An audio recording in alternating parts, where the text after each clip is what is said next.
Hello, hi guys! Magandang hapon sa inyong lahat. I am Chulugas Mama sa Great Channel, a faith healer, also a tarot reader. So ngayong hapon na to, tignan natin ano kagisabi sa ng ating mga gabay. So this is a weekly gabay for the month of March 11 hanggang March 17 for the sign of Gemini. So Gemini, welcome sa my channel. Ano kayang messages, advices ng spirit guides ang ating masasaga for today's video? Kanino kayang energy or kaganapan sa buhay ng mga Gemini ang ating mga kagila? So guys, this reading is a general reading lamang. Hindi lahat makaka-resonate. Kunin lamang po ang makaka-relate sa inyo and comment down below kung kaninong energy ang ating nasagot. And guys, don't forget to like and subscribe my channel. And hit ko siya ba for more videos update. Kasi maraming salamat po sa mga walang sawa pagsuporta sa aking channel.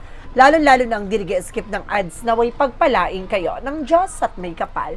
Siksik, liglig, nag-uumapaw na biyayang manang balik sa inyo. So let's see guys, what is the messages, advices sa iyo ng ating spirit para sa ating mga kapatid na Gemini. So let's see and watch this. Angel Spirit, let's give me information po. Ano kayo sabihin sa'yo ng ating mga baraha? Okay, there's a Queen of Wands. There's something confident. Lakasan mo loob mo. No? Maging matapang ka. No? May mga bagay dito na maaaring magbigay swerte sa'yo. No? Magbigay ng paglago sa'yo.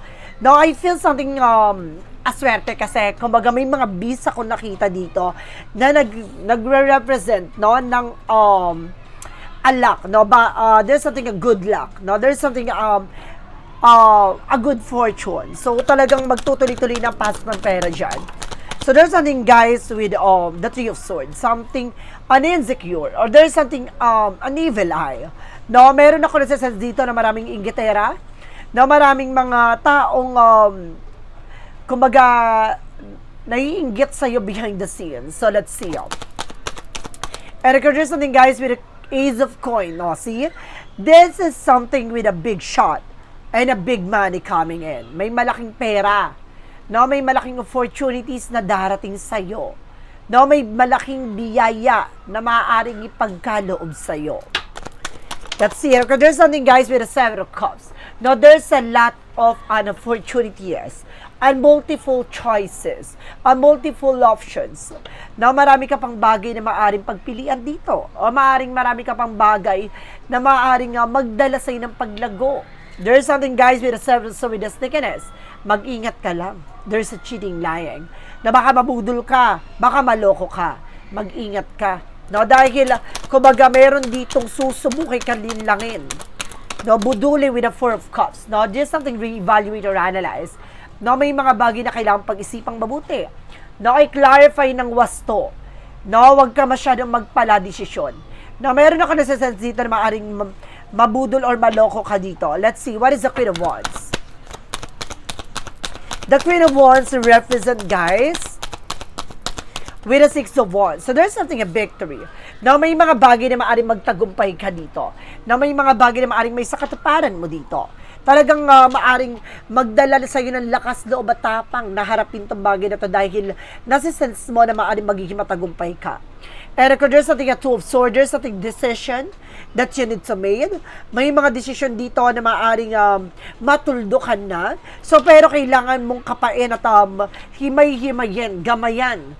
Dahil may mga tao sa paligid mo na naiinggit behind your back.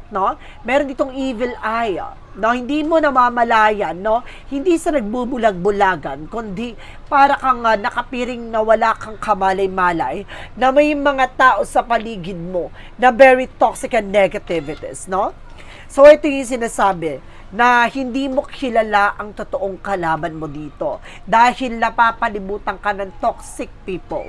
There's something guys with a full card, with a leaf of faith. Huwag ka masyado magtitiwala, baka mabudol, maloko ka. Kasi malaking pera to, na maaaring dumating sa'yo or malaking pera na maaaring subukin ka. There's a Three of Cups. There's something a celebration coming in. Maraming celebration na maghaganap. May mga gathering dito. There's a group of people na maaring daluhan mo, mapuntahan mo, maaring kang maraming makasalamuhang tao. There's a Four of Swords, something rest. No, ipahinga mo yung katawan lupa mo. No, because makinig ka sa intuition ng gut feeling mo. May mga pakiramdam ka, may mga nararamdaman ka nakakaiba, no? Like something na alam mo maluloko, alam mo nagsisinungaling behind the scenes, no, kailangan mas maging aware ka.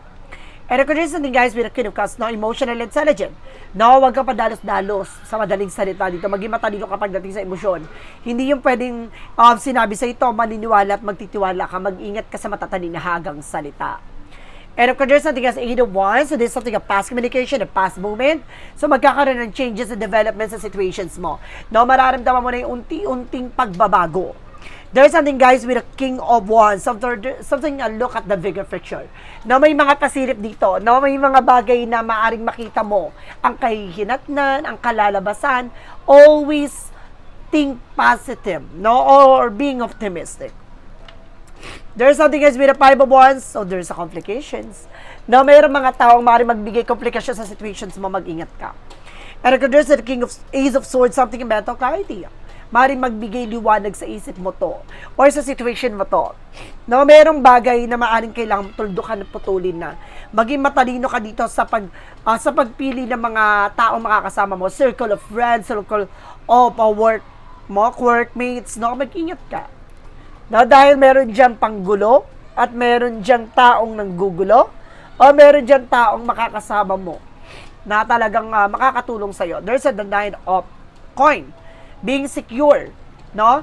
Maging secure ka pagdating sa sarili mo. No? Makinig ka sa gut feeling mo. No? May mga pakiramdam dito na kailangan mong pakinggan. No, kailangan mong, kumbaga, sundin na nung yung nararamdaman. So, parang kaba, kutob, or maaaring ang iyong pangitain or mapaalala sa'yo. Now, there's something, guys, with the Three of Coins, something a collaboration. Mag-ingat ka sa mga tao nakakasalamuha mo. Now, may nasense ako dito na maaaring ma-hypnotize ka.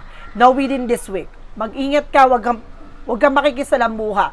No, lalo na, no, magmamahal na araw. Mag-ingat po kayo dahil, kumbaga maraming mga lalabas na mga ano dyan, no? Yung mga nanguhula or magagamot, na mag-ingat kayo dyan, baka ma-hypnotize kayo. There's something, guys, with the chart card, there's something in action and movement, no? There's a changes coming in, maraming eksena na maaring magbago, no? There's something communication, transactions, at there's a lot of opportunity na maaring dumating. And there's a Queen of Swords, clear the boundaries. Tanggalin mo yung mga bagay na hindi nagsiserve sa'yo. Tanggalin mo yung mga bagay na alam mong hindi nakakatulong sa situations mo. And there's a strength with a confident. Lakas naman loob mo, maging matapang ka. Alisin ang alilangan, takot at pangamba. And there's something guys with a Seven of Coins, something a harvest time. So may mga bagay na aanihin mo na dito. Na may mga bagay talaga na maaaring makamtan at makuha mo na. No, may mga bagay na matagal mo nang gustong makuha at maaaring this time makukuha mo na. And there's a Death card.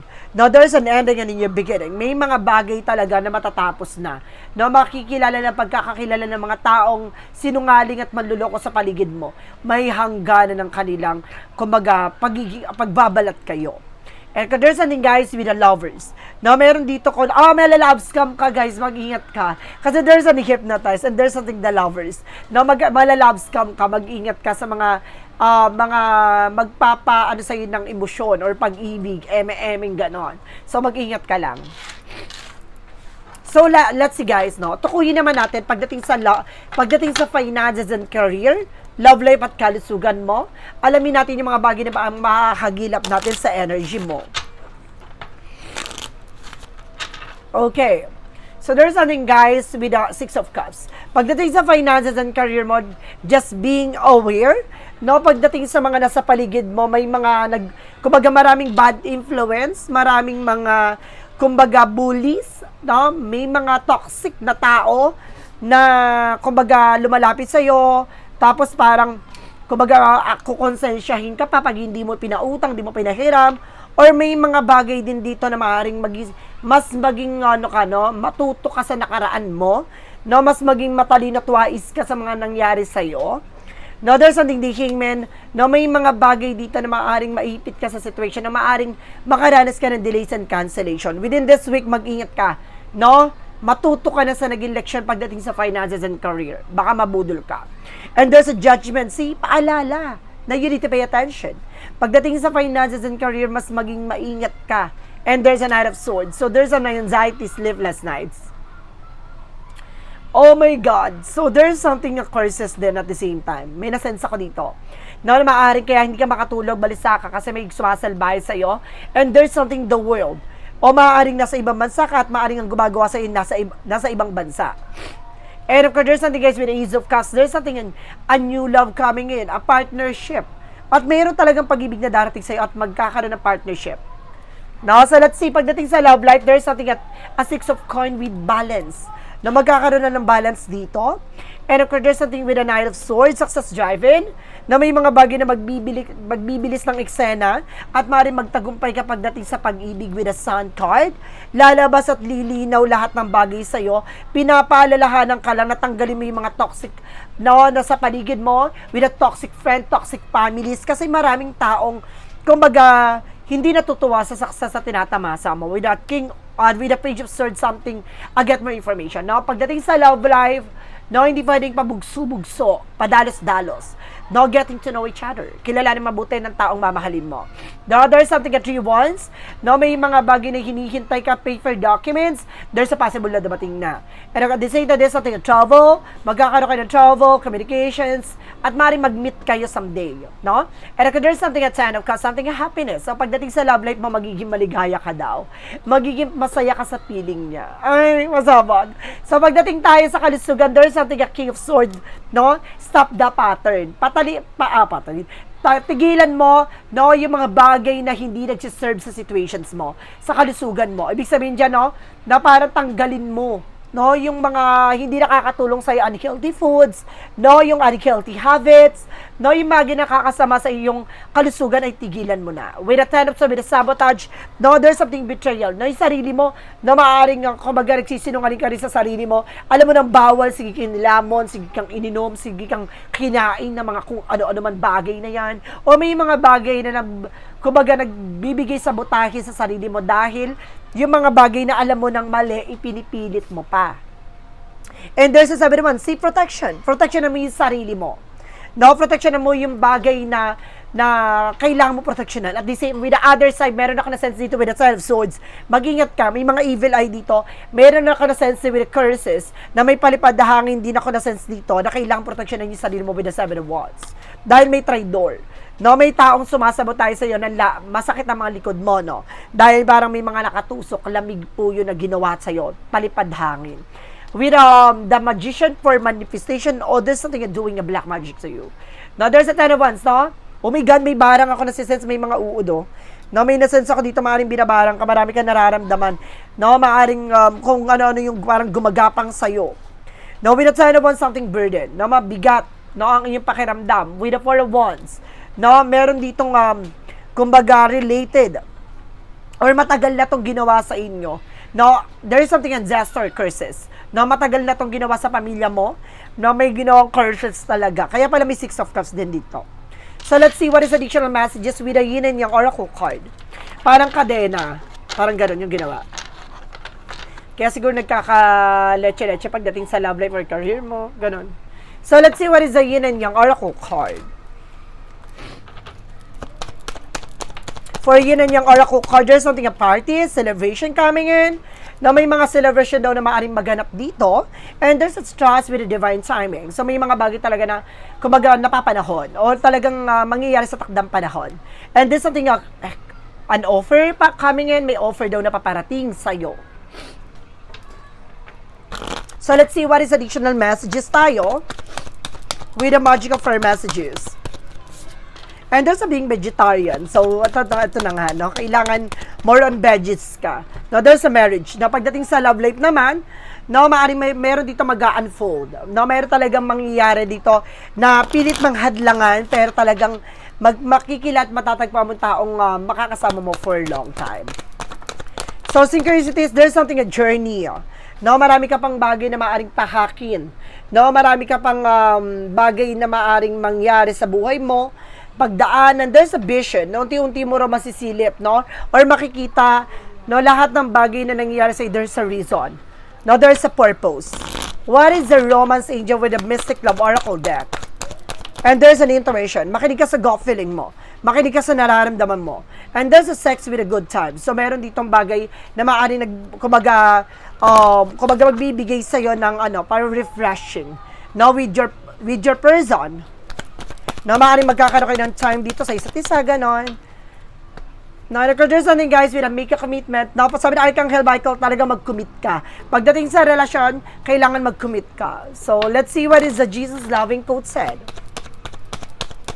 A Jesus loving quote said, knock and shall be open to you. Now, kumakatok na, so kailangan mo pagbuksan ng ating Panginoon dahil may mga bagay na iyakatid sa'yo. Balita, impormasyon, or biyaya, no, na maaaring magbukas sa panibagong chapter ng buhay mo. So guys, this is something a weekly gabay for the month of March 11 hanggang March 17 for the sign of Gemini. So Gemini, maraming salamat for this wonderful reading. So once again, this reading is a general reading lamang, hindi lahat makaka-resonate. Kunin lamang po ang makaka-relate sa inyo and comment down below kung kaninong energy ang ating nasagap. Pero don't forget to like and subscribe my channel and hit the notification bell for more videos update.